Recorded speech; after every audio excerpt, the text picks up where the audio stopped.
नमस्कार, आपके साथ मैं हूं मेनका चौधरी और आज बात चौरी चौरा की शौर्य गाथा की। अब यूपी के स्कूली छात्रों को पढ़ाई जाएगी। मुख्यमंत्री योगी आदित्यनाथ के निर्देश पर माध्यमिक शिक्षा बोर्ड स्वतंत्रता संग्राम की इस बड़ी और ऐतिहासिक घटना को हाई स्कूल के छात्रों को पढ़ाएगा। आपको बता दें कि चौरी चौरा की ऐतिहासिक घटना को 100 साल पूरे हो रहे हैं।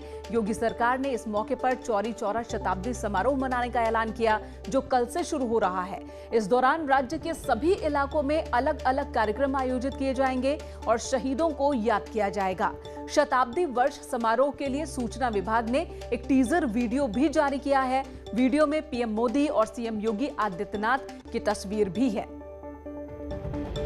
शताब्दी वर्ष समारोह जो कल से शुरुआत हो रही है, उससे पहले ही एक टीजर वीडियो आया है।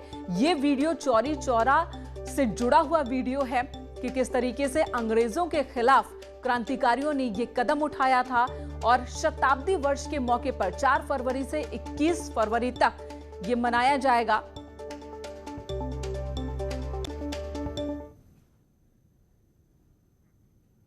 और हम आपको बता दें कि एक बहुत ही बड़ा फैसला लिया गया है। 4 फरवरी जब भी आता है, गोरखपुर के लोग चौरी चौरा कांड को भूल नहीं पाते।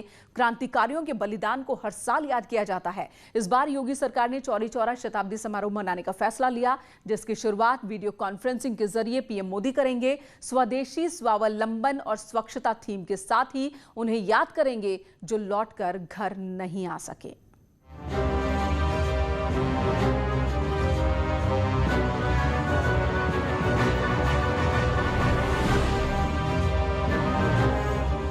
यहाँ के स्मारक शिलापट आज भी चौरी चौरा के शहीदों की कहानियाँ सुना रहे हैं। अंग्रेजी सरकार के गुनाहों की कहानियाँ भी यहाँ लिखी गई हैं। 1920 के दशक में चौरी चौरा और मुंडेरा बाजार एक बड़ा मार्केट हुआ करता था और यहाँ पे बड़ी संख्या में लोग रहा करते थे, बिजनेस हुआ करता था। और इस परिसर जहाँ पे मैं खड़ा हूँ, ये अंग्रेजों का एक थाना हुआ करता था, जहां से चौरी चौरा और आसपास के इलाकों में आंदोलनकारियों पे नजर रखी जाती थी और यहीं से अंग्रेज कानून व्यवस्था को मैनेज करते थे। यही वो जगह है जहां पर अंग्रेजी हुकूमत ने आंदोलनकारियों पर गोली चलवा दी और देखते ही देखते कई आंदोलनकारी शहीद हो गए। लेकिन सवाल है कि आखिर ये सब कुछ क्यों हुआ? महात्मा गांधी के आह्वान पर गोरखपुर के लोग भी असहयोग आंदोलन में बढ़ चढ़कर हिस्सा ले रहे थे और अंग्रेजों का जुल्म भी उनको तोड़ नहीं पा रहा था। अंग्रेजी हुकूमत को समझ नहीं आ रहा था कि आंदोलनकारियों से कैसे निपटा जाए। 1922 में गांधी जी के आह्वान पर पूरा गोरखपुर आंदोलित था, इसीलिए अंग्रेजी सरकार डर गई थी।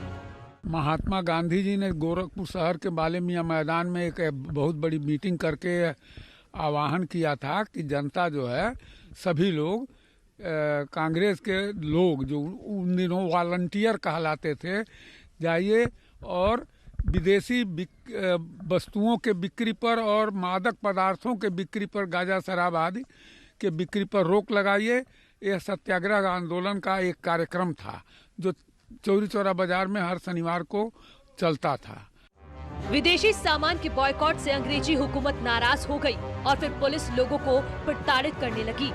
उस दौर में चौरी चौरा एक प्रमुख व्यापारिक केंद्र था। वहां पर पूर्वांचल का सबसे बड़ा चमड़ा मंडी भी था। इसी बीच 2 फरवरी 1922 को चौरी चौरा थाने के थानेदार रहे गुप्तेश्वर सिंह ने भगवान अहिर को पकड़कर बेरहमी से पीट दिया। असहयोग आंदोलन में अंग्रेजों का जुल्म बढ़ता चला जा रहा था और इसी कड़ी में 2 फरवरी 1922 को अंग्रेजों ने इलाके के 2 संभ्रांत लोगों को गिरफ्तार कर लिया और उनका जमकर उत्पीड़न किया। पुलिस वाले उन लोगों को मारते पीटते थे। जब बहुत पुलिस का अत्याचार अति पर हो गया तो बरहमपुर में वापस के मीटिंग की। कार्यालय था इन लोगों का, गोपनीय कार्यालय बरहमपुर में था और वहाँ से बलदेव प्रसाद दुबे के और वहाँ से चल के लोग डुमरी आए। डुमरी में बड़ी सभा के रूप में परिणित हुआ, नजर अली वगैरह थे और वहाँ से फिर लोग थाने पर आए। भगवान सिंह अहिर की पिटाई से उठी चिंगारी बड़ी हो गई थी। लोगों में आक्रोश था। लोग पुलिस से सिर्फ इतना जानना चाहते थे कि आखिर उनका दमन क्यों किया जा रहा है। असहयोग आंदोलन में गिरफ्तार किए गए 2 लोगों को छुड़ाने के लिए यहाँ की स्थानीय भीड़ ने 4 फरवरी 1922 को चौरी चौरा थाने को घेर ली और उन दोनों क्रांतिकारियों को छोड़ने की मांग करने लगी जिनको अंग्रेजों ने गिरफ्तार किया था। इसी में अंग्रेज सिपाहियों और स्थानीय लोगों के बीच तनाव बढ़ता चला गया और जिसके बाद पुलिस थाने से फायरिंग होने लगी और इस फायरिंग में 3 ग्रामीण मारे गए। उस समय थानाध्यक्ष थे गुप्तेश्वर सिंह। गुप्तेश्वर सिंह से लोगों ने कहा कि आपके पुलिस वाले क्यों ऐसा करते हैं, हम तो देश हित में यह काम कर रहे हैं, क्यों मारते पीटते हैं। तो शुरू में तो उन्होंने कह दिया कि नहीं, कोई नहीं मारेगा पीटेगा, आइंदा जो हो गया हो गया। लेकिन जब लोग गांधी जी जिंदाबाद का नारा लगाते हुए बाजार की तरफ बढ़े तो रेलवे लाइन पर पहुंचते पहुंचते पीछे से गोलियों की आवाज़ सुनाई देने लगी। मुड़ के लोग देखे तो ये देखे कि 3 आदमी हमारे मर चुके हैं और 25 आदमी घायल लथपथ हैं खून से और गोली धनाधन पुलिस वाले चला रहे हैं। और जैसे ही ये 3 लोग मारे गए, भीड़ उग्र हो गई और उसने पूरे थाने को घेरकर इस पूरे परिसर में आग लगा दिया। इतिहास के पन्नों में सत्याग्रहियों के सिर्फ 3 मौतें ही दर्ज हैं, जबकि अभी रिसर्च में 23 से ज्यादा मौतें सामने आ रही हैं। इसी तरह से भीड़ ने जब थाने में आग लगाई तो सत्याग्रहियों ने वहां तैनात सिपाहियों की पत्नी और बच्चों को बचा लिया था, जिसका भी जिक्र इतिहास के पन्नों में नहीं मिलता है। उग्र भीड़ ने जब थाने में आग लगाई तो उस वक्त इस थाना परिसर में 22 लोग मौजूद थे और इस थाने को उग्र भीड़ ने चारों तरफ से घेर रखा था, जिसका नतीजा ये हुआ कि वो 22 लोग इसी थाने में जिंदा जलकर मर गए और जिसके बाद यहाँ पे उनका शहीद स्मारक बनाया गया और उन सभी लोगों का नाम यहाँ पे अंकित किया गया। और इसी कांड के बाद जो है महात्मा गांधी ने 12 फरवरी 1922 को अपना असहयोग आंदोलन वापस ले लिया था। पहले पुलिस ने ही फायरिंग शुरू किए थे, उस पर भी तो फिर उस पर केवल 3 लोग मरने का तो दर्शाया गया है, बाकी मौके पे बहुत लोग भी मारे गए हैं। उसके बाद वहाँ का जो थाने के आसपास जो स्थल पे वहाँ का महिला पुरुष जो कितने लोग थे, महिला और बच्चे, उन्हीं लोग को भी वहाँ का माप जो कितने लोग गए थे वो बचा करके बाहर कराने के बाद मजबूरन तो फिर इन लोग तो वहाँ आग लगा दिए। ये घटना तो हुआ है। उसके बाद तो फिर उस पर तकरीबन हज़ारों लोग का नाम आ रहा था। पहले 1500 लोग का नाम पुलिस ने लेके विवेचना शुरू किए थे पूरे गांव का। उसके बाद फिर 228 लोग का नाम उन लोग फिर मुकदमा दर्ज किए हैं। उसके बाद फिर तो फिर मदन मोहन मालवीय जी ने 7 बार आकर के पैरवी किए हैं। उसके बाद फिर 19 लोग का सज़ा मतलब फांसी के लिए चुनाया गया है। फिर उसके बाद कुछ लोग का खला पानी का सज़ा मिला है, कुछ लोग दूसरे देश में भेजा गया है और फिर उनका वारिसाना। इतने सारे चीज़ इतिहास में मिटाया गया है एक तरफ से।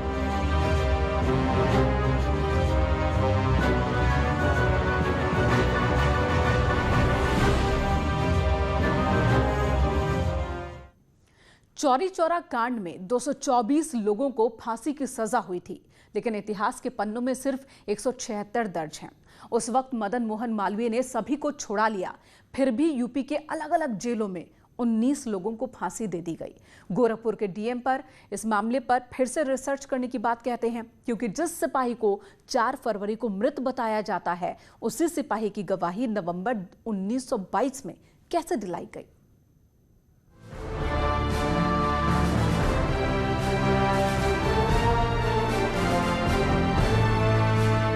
चौरी चौरा कांड के कई अनसुलझे राज ऐसे हैं जिनके बारे में लोग जानना तो चाहते हैं, मगर कोई रिसर्च न होने की वजह से सच सामने नहीं आ पाता। उस वक्त क्या हुआ था ये बताने के लिए कोई जिंदा सबूत तो अब मौजूद नहीं, लेकिन जो लोग शहीद हुए थे उनके परिजन आज भी उस भयावह कांड को याद करते हुए बताते हैं कि जब सत्याग्रहियों ने चौरी चौरा थाने में आग लगा दी तो पूरे इलाके में डर का माहौल बन गया था। गोविंद बल्लभ पंत भी प्रयास करके रह गए और काफी लोग डर गए थे कि अभी तो बहुत बड़ा कांड हो गया। यहाँ तक कि गांधी जी ने सत्याग्रह आंदोलन स्थगित कर दिया, जबकि देश के सारे नेता गांधी जी से कह रहे थे कि ऐसे अवसर पर सत्याग्रह आंदोलन चलाने की आवश्यकता है जब देश के युवकों का खून आजादी के लिए उबाल पर हो। उस परिस्थिति में सत्याग्रह आंदोलन स्थगित कर देना यह एक उल्टा बिगुल बजाना हो गया, लेकिन फिर भी गांधी जी नहीं माने। उस वक्त सबसे बड़ी चुनौती जेल में बंद सत्याग्रहियों को बचाने की थी। 176 लोगों को फांसी की सजा हुई थी। अंग्रेजी शासन कुछ भी सुनने को तैयार नहीं था। किसी को कुछ समझ नहीं आ रहा था। फिर देवरिया जिले के बाबा राघव दास की इस मामले में एंट्री हुई। बाबा राघव दास थे, यहाँ बहुत बड़े संत और स्वतंत्रता संग्राम सेनानी थे। बरहज बाजार में उनका कैंप था। वो बाबा राघव दास को बर्दाश्त नहीं हुआ कि हमारे 172 आदमियों को फांसी हो जाए, तो वो जाके महामना मदन मोहन मालवीय जी से आग्रह किए। मालवीय जी उस समय वकालत छोड़कर बनारस हिंदू विश्वविद्यालय के स्थापना में तल्लीन थे। उनके पास वो गए और उनसे आग्रह करके केस का अपील करवाए। बहस हुआ। उस बहस के दौरान मोतीलाल नेहरू जी भी शरीक हो गए। 5 जजों के बेंच में मामले की सुनवाई चल रही थी। जजों के सामने मदन मोहन मालवीय सत्याग्रहियों के पक्ष को रख रहे थे। उनके तर्कों के आगे सरकार की एक न चली और मामले में सिर्फ 19 लोगों को फांसी हुई और 150 से ज्यादा आंदोलनकारियों को बचा लिया गया। तो बताते हैं कि 5 जजों के बेंच में सभी लोग इनके बहस को माने, किंतु कहे कि नहीं, हमारे 19 जो मारे गए 19 को हम मारेंगे। यह कह के उन लोगों ने 19 लोगों को फांसी की सजा सुनाई, जिनको 2 जुलाई 1923 से फांसी दी गई। कुछ लोगों का यह भी कहना है कि 2 जुलाई 1923 से 8 जुलाई 1923 तक विभिन्न जेलों में फांसी दी गई 19 को। राम नारायण त्रिपाठी के दादा को भी आगरा की जेल में फांसी हुई थी। आज भी राम नारायण त्रिपाठी उन शहीदों की याद में हर साल कार्यक्रम आयोजित करते हैं। अब तो सन 1966 से मना रहे हैं। तो पहले कहीं ये सब नहीं था। थाना के बगल में कोऑपरेटिव का एक बिल्डिंग है, छोटा सा, थोड़ा सा मैदान है। उसी में हम हर साल 4 फरवरी को आयोजन छोटा बड़ा करते रहते थे। अब योगी सरकार ने चौरी चौरा शताब्दी समारोह मनाने का फैसला किया है। चौरी चौरा शहीद स्थल पर साल भर कई तरह के सांस्कृतिक और अन्य गतिविधियों का आयोजन किया जाएगा, ताकि यहाँ के नायकों के बारे में लोग जान सकें, उस आंदोलन को समझ सकें। इसमें बहुत से लोग अपनी कुर्बानियाँ दिए थे और जब हम लोग इस स्थान पर आते हैं तो वो गौरवान्वित अपने आप को महसूस करते हैं, जो उसकी कोई सीमा नहीं है। पूर्वजों ने यहाँ जो बलिदान दिया उसी की देन है कि ये शहीद स्मारक का ये खड़ा है। और माननीय मुख्यमंत्री जी का बहुत बहुत आभार हम व्यक्त करना चाहते हैं, जिन्होंने इस शहीद स्मारक के जीर्णोद्धार के लिए इतना बड़ा कदम उठाया। इसके लिए हम अपने चौरी चौरा की जनता की तरफ से, लोगों की तरफ से मुख्यमंत्री को बहुत अधिक से अधिक हृदय से बधाई देते हैं। चौरी चौरा शताब्दी समारोह की थीम स्वदेशी, स्वावलंबन और स्वच्छता है। स्वावलंबन की भावना आत्मनिर्भर उत्तर प्रदेश की मूल भावना है। 4 फरवरी को पीएम मोदी वीडियो कॉन्फ्रेंसिंग के जरिए समारोह की शुरुआत करेंगे। न्यूज़ 18 के लिए गोरखपुर से राम गोपाल द्विवेदी की रिपोर्ट। यहाँ एक ब्रेक के लिए रुकेंगे, तुरंत लौटते हैं।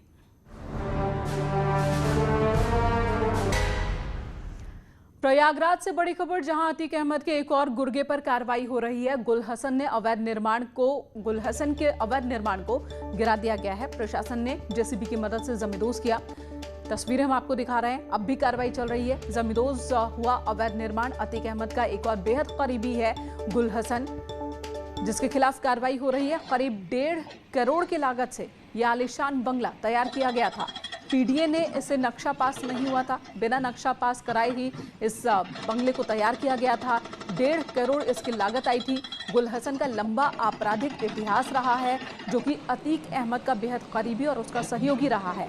और अब इसके खिलाफ भी जो लगातार प्रयागराज में कार्रवाई देखने को मिल रही है, खासकर अतीक अहमद और दूसरे माफियाओं के करीबियों पर, उसी कड़ी में ये कार्रवाई भी है, जहां 1.5 करोड़ की लागत से बने इस मकान को धराशायी कर दिया गया, जमींदोज कर दिया गया। पीडीए से बिना नक्शा पास कराए ही इस मकान का निर्माण करवाया गया था।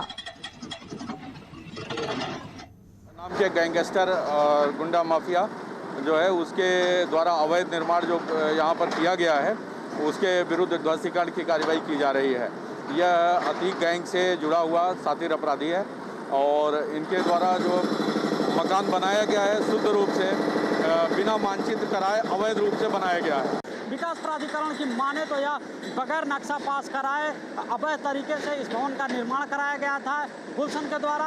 और इसकी अगर प्लाट एरिया की बात करें तो लगभग 300 वर्ग गज में 150 करोड़ की लागत से इस भवन का निर्माण कराया गया था, इस आलीशान भवन का निर्माण कराया गया था, जिसको कि पीडीए विधिक कार्रवाई करते हुए आज ध्वस्तीकरण की कार्रवाई कर रही है। बात की जाए गुलहसन की तो गुलहसन धूमन थाने का हिस्ट्री सीटर है और अतीक अहमद गिरोह के लिए लंबे समय से काम कर रहा है और मौजूदा समय में वो फरार चल रहा है। ज्योतिराव फुले, न्यूज़ 18 प्रयागराज। उधर बरेली में अजीबोगरीब मामला सामने आया, जहां पर कोल्ड ड्रिंक खरीदने के विवाद में समुदाय विशेष के लोगों ने एक परिवार का हुक्का पानी बंद कर दिया। इकराम सिंह का आरोप है कि दूसरे समुदाय के लोग उसे परेशान करते हैं, उनके खिलाफ फतवा जारी करते हैं, उनका हुक्का पानी बंद कर दिया गया। इतना ही नहीं, गांव वालों ने उन्हें दूध और सब्जियां बेचने से भी इनकार कर दिया। उसकी दुकान का भी बहिष्कार किया जा रहा है। परेशान इकराम सिंह ने गाँव से पलायन करने का फैसला किया और पुलिस को जानकारी दी। आरोप है कि दबंगों ने उसे धर्म परिवर्तन करने और गांव छोड़कर जाने की धमकी दी, जिसकी जानकारी मिलने पर हिंदू संगठनों ने गांव में महापंचायत करने की धमकी दी है, जिसके बाद पुलिस ने 3 लोगों के खिलाफ एफआईआर दर्ज की। पुलिस अब आरोपियों की गिरफ्तारी की कोशिश में जुटी है। पहले तो मेरी माँ बहन को मारा और पेप्सी के विवाद पे उसको पैसे भी उनके लड़के को वापस कर रही हैं, फिर भी उनने गाली गलौज और मारपीट उनने बंद ना करी। फिर हमारे चौकी से चौकी इंचार्ज ने दोनों पार्टियों को बुला के उन्होंने फैसला भी करा दिया, तहरीर रख दी। उसके बाद में इन लोगों ने दुकानें खोली। दुकानें खोलने के बाद में दबाव डालते रहे, ग्राहकों को मना करा। दबंग आदमी है, इस चक्कर में उन ग्राहक हम थोड़ी हमारे दुकानदारी पे फ़र्क भी पड़ गया। फिर इन्होंने कोई हमारे भैया के फंसाने के लिए कोई पोस्ट डाल के फिर मेरे भैया को फंसा दिया। भैया को फंसाने के बाद में मेरा कारोबार फतवा लगा दिया। तो इस संदर्भ में थाना बिथरी के द्वारा तत्काल प्रभाव से मुकदमा पंजीकृत कर लिया गया है और इसमें आईपीसी के विभिन्न धाराओं के साथ में SC/ST एक्ट भी लगा है। मुकदमा पंजीकृत हो गया है और जो भी इसमें व्यक्ति नामजद हैं, इसमें 3 लोग नामजद हैं, उनको गिरफ्तार करने के लिए हम टीम बना दी है। उसको गिरफ्तार करके अन्य अग्रिम विधिक कार्रवाई इसमें सुनिश्चित कराई जाएगी। बड़ी खबर प्रयागराज माघ मेले से आ रही है, जहां पर आग लग गई है। प्रयागराज में माघ मेले में आग लगी है। PSC कैंप में ये आग लगी है और कैंप में कई टेंट और फर्नीचर जलकर राख हो गए। फायर ब्रिगेड की गाड़ियों ने आग पर काबू पाया। आग लगने की वजह का अभी तक खुलासा नहीं हो पाया है। शॉर्ट सर्किट की वजह से आशंका जताई जा रही है कि ये आग लगी होगी। तस्वीरों में भी आप देख रहे हैं कि टेंट और फर्नीचर यहाँ पर पूरी तरह से राख हो गए। आग कैसे लगी साफ अब भी नहीं पता है। हालांकि गनीमत रही कि यहाँ पर उस वक्त लोग मौजूद नहीं थे, इसलिए कोई हताहत नहीं हुआ। फायर ब्रिगेड ने इस आग पर काबू पा लिया। रुकेंगे एक ब्रेक के लिए। खबरों का सिलसिला न्यूज़ 18 पर जारी है।